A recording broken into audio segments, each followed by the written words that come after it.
And welcome to the Build and Exit podcast. I'm Julie Wilkinson and I'm the owner and founder of Wilkinson Accounting Solutions.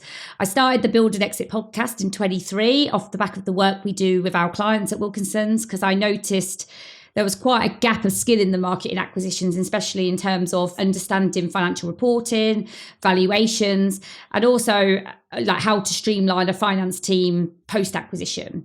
So the podcast has had lots of guests from different areas of business and different parts of acquisitions, looking at acquiring or selling or funding. And I'm really excited today to introduce Adrian Knight. Hi, Adrian. Hi, Julie. Adrian has come on the podcast, so a bit of background about him. Adrian has successfully done 3 acquisitions in 24 months. He is built a £3 million group, and he's also done 2 franchises that has got just under 70 franchisees. So I know Adrian does also have another business venture as well, but that's sort of an acquisition journey he's been on in one of his groups. And I thought it'd be a great content for others to learn about his journey. And also we're going to look at Adrian's taken a bit of a step back in his acquisition journey to look at how to integrate a back office. And that's something we're going to look at today. So thanks for coming, Adrian. Oh, thank you for having me, Julie. It's a real pleasure and honour to be on your podcast. And I just want to hand over to you so you can say a bit about yourself, really, your journey and why you've come on the podcast. Yeah, absolutely. So I've been acquiring businesses since early 2020. I've acquired several companies. I've had some successes, but also some real train wrecks in there as well. And it was sort of towards the end of the summer of 2020, when I was looking like very sort of objectively and seriously at kind of the different businesses that I had. And I just felt like I certainly wanted to keep on acquiring, but I wanted to do something with a bit more meaning, sort of to me personally, and something that had a bit more of a social impact. And through a series of sort of serendipitous events over that summer, I sort of arrived at the children's education sector, which, having been a fairly new dad, was like a whole new world to me. And I was fascinated with this new world. And so in August 2020, I made a very conscious decision that I was going to play a part in this sector.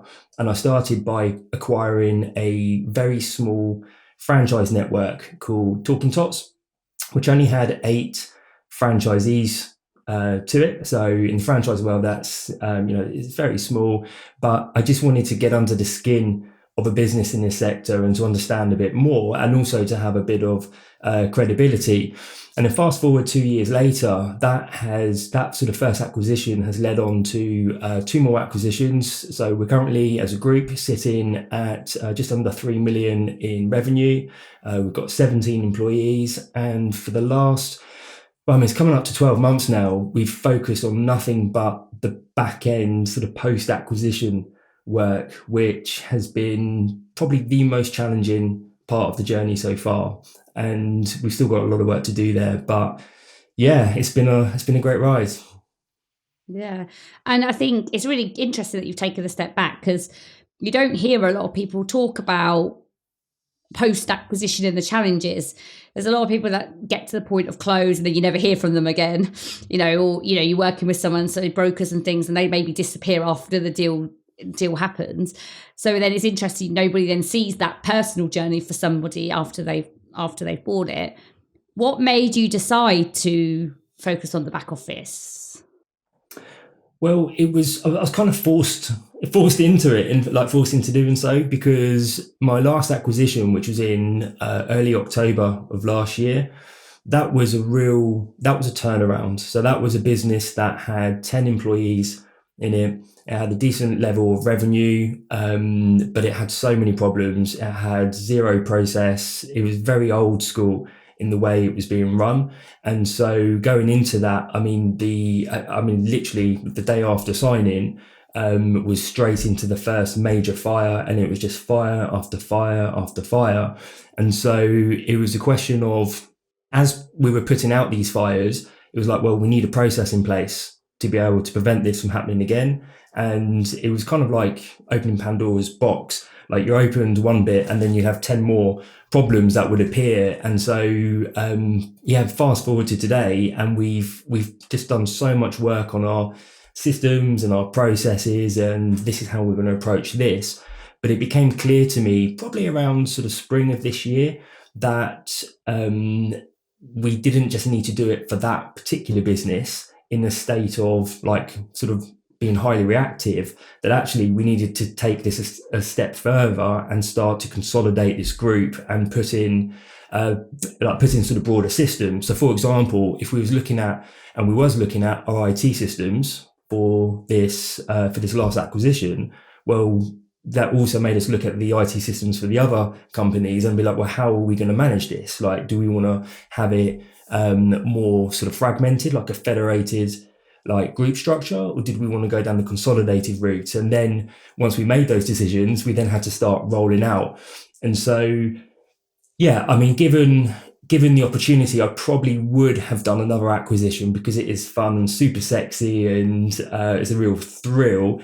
But I just knew realistically that wasn't this phase. This phase was a period of putting the right foundations in place so that we could then keep on acquiring, sort of trying to look 5 to 10 years ahead rather than like 5 to 10 months.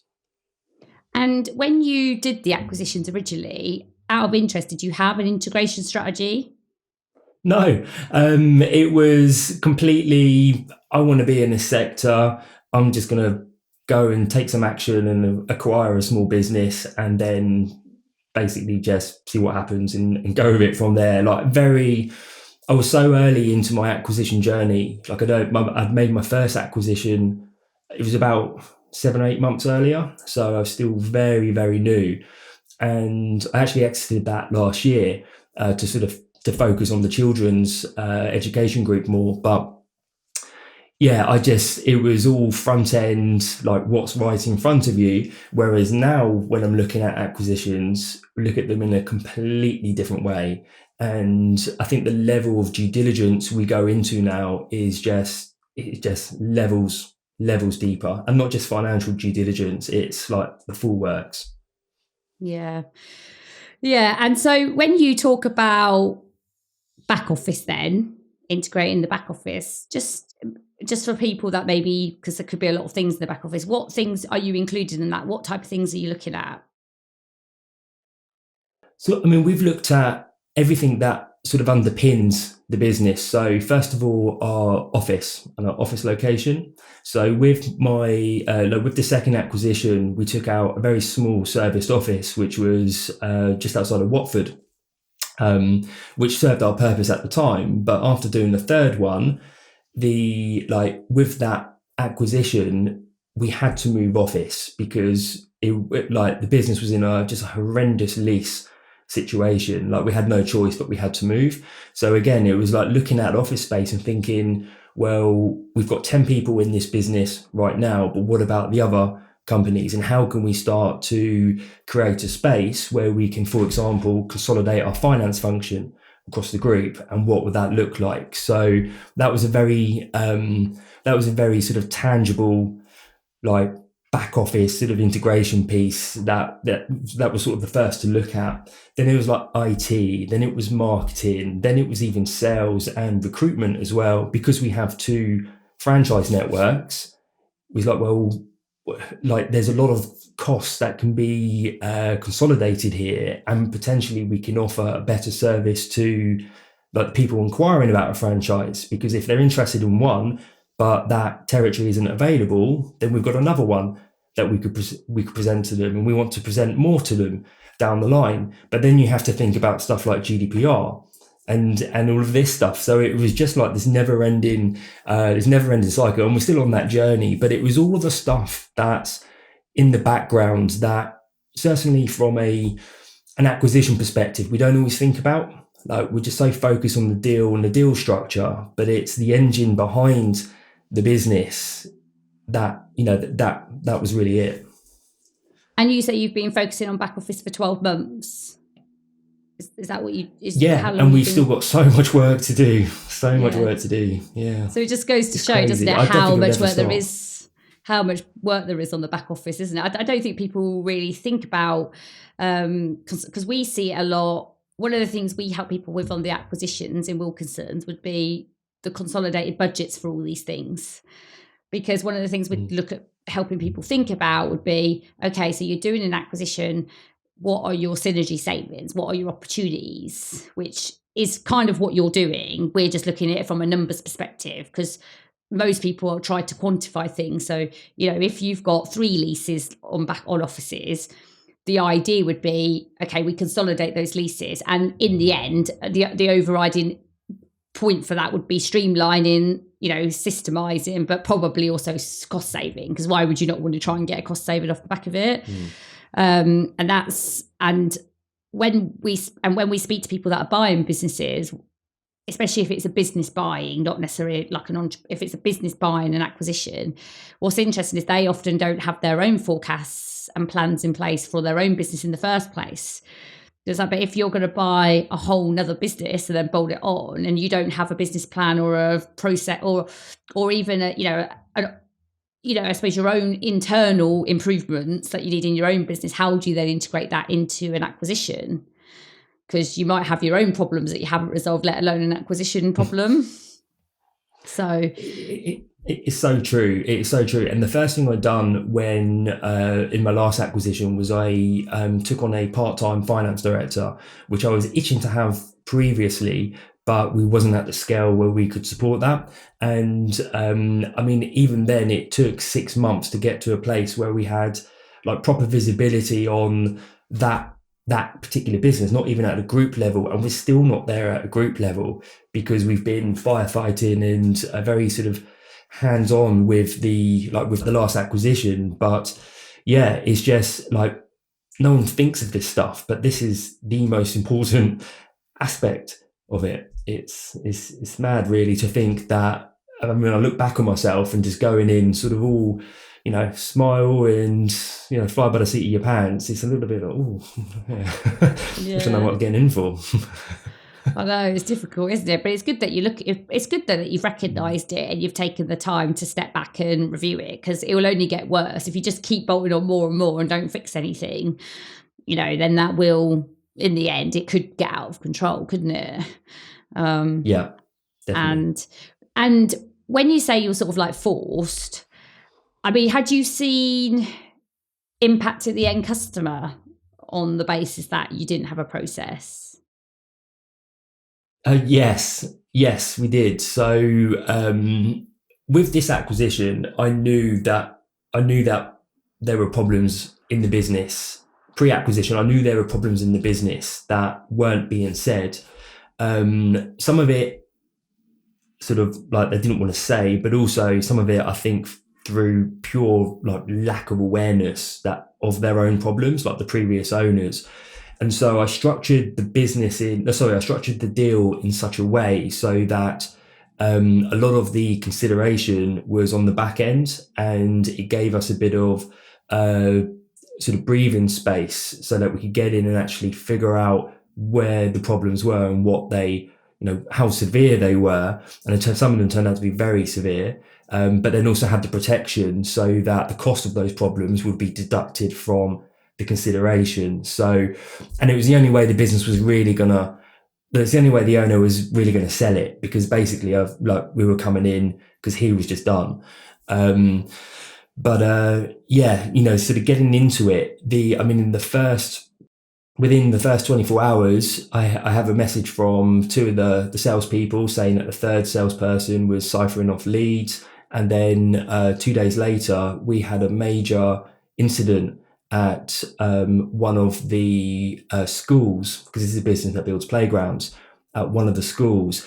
And it just so happened to be one of the top 10 private schools in the country, like right on the embankment in London.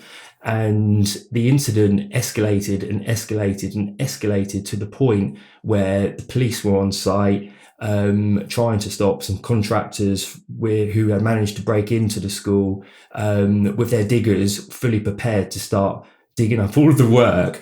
And this is like 72 hours into the ownership. And I sort of looked at that, and it was very heated, and it was a complete standoff in the end. But I looked at that at the time, and I was like, this could have been prevented in so many ways by simply, for a start, having terms and conditions in place with this contractor, like a really simple fix, by having a process internally that could have vetted them, rather than the salespeople of all people choosing the subcontractor because they were the cheapest and they came first on Google. And so the impact to the customer was like significant.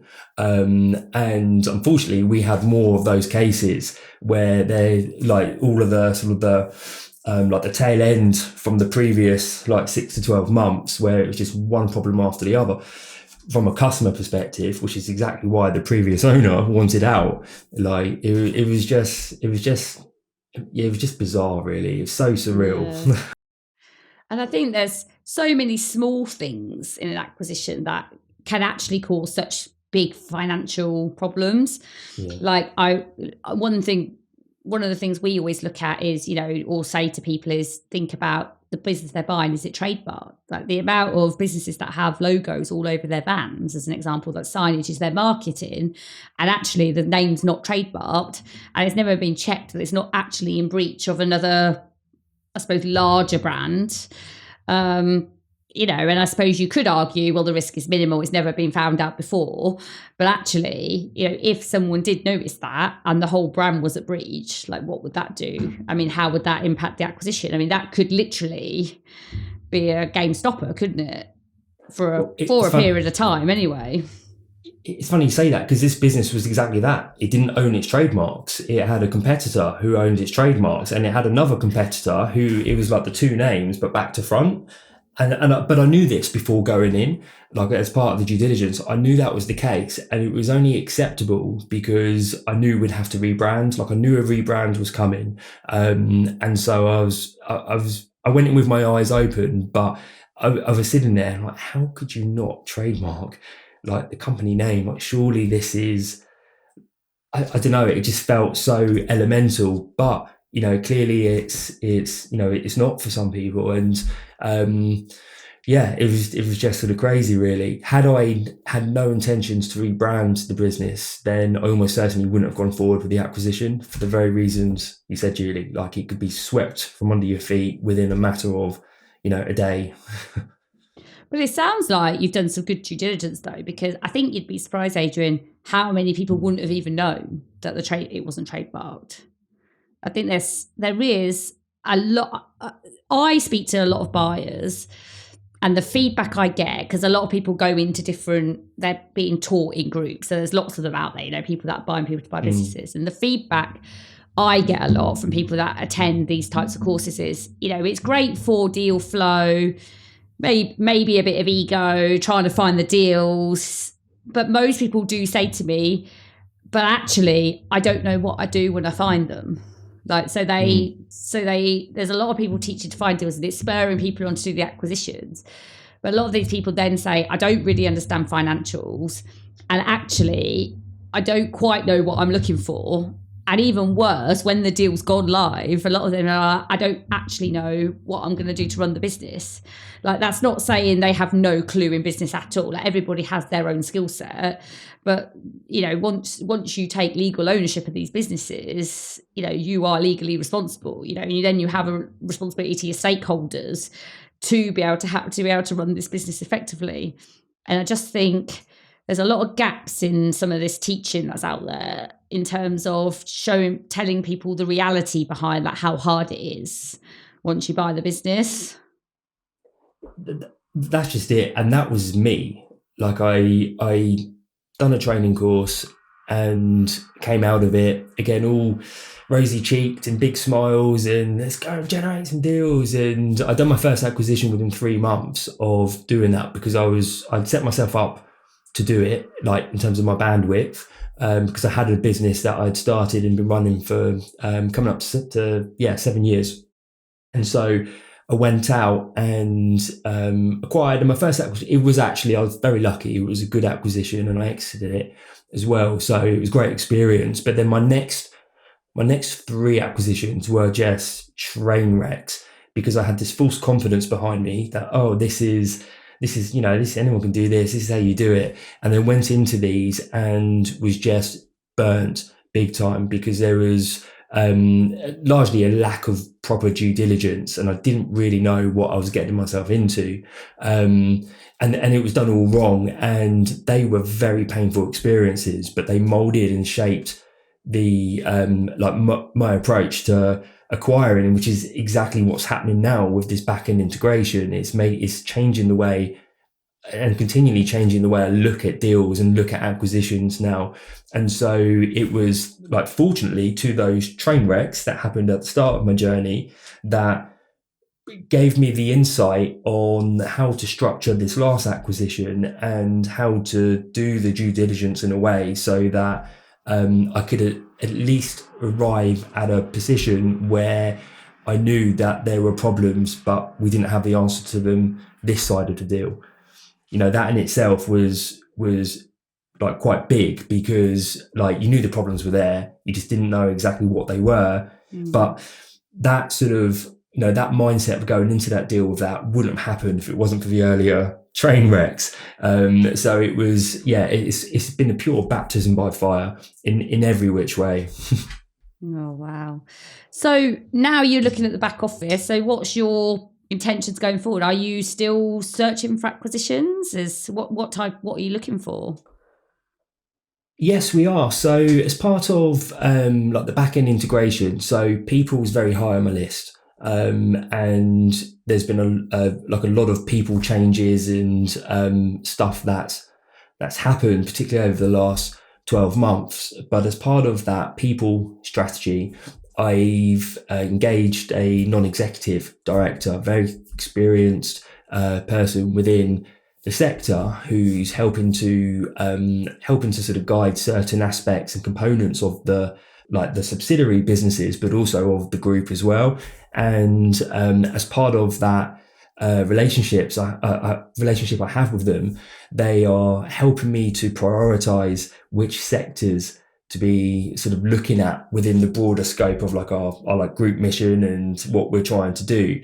So that in itself has been a real eye-opener, I guess, in terms of doing that, like more due diligence on like the different sectors and markets, because there's so many to go at, rather than just doing it on a deal by deal basis. So we've been looking at that in quite some detail, and we've sort of zoned in on a couple of sectors which we feel would be a great area for our next acquisition in the context of where we are right now. Like there's other sectors we like the look of, but we're not quite ready, or it would be just too much for where we are right now, and we don't want to. It's all about managing risk here as well. And so we started to look at those, but interestingly, we have started to look at those acquisitions from a people perspective.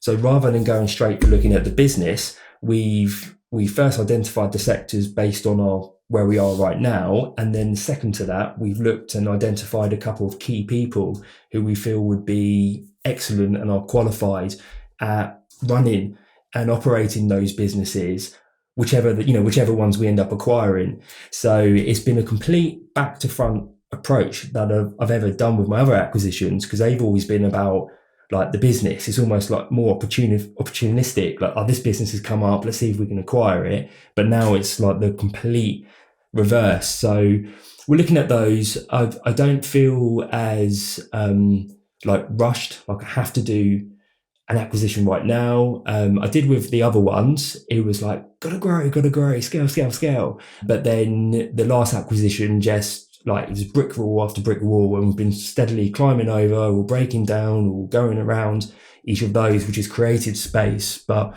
it's also created space for myself, because I feel like, even though I'm still very early in my acquisition journey, like I know that with the next acquisition, it's still going to be a journey within a journey. And it's just like the component of timing has gone right up my priority list in terms of the right people at the right time to maximize our chances of like succeeding with this.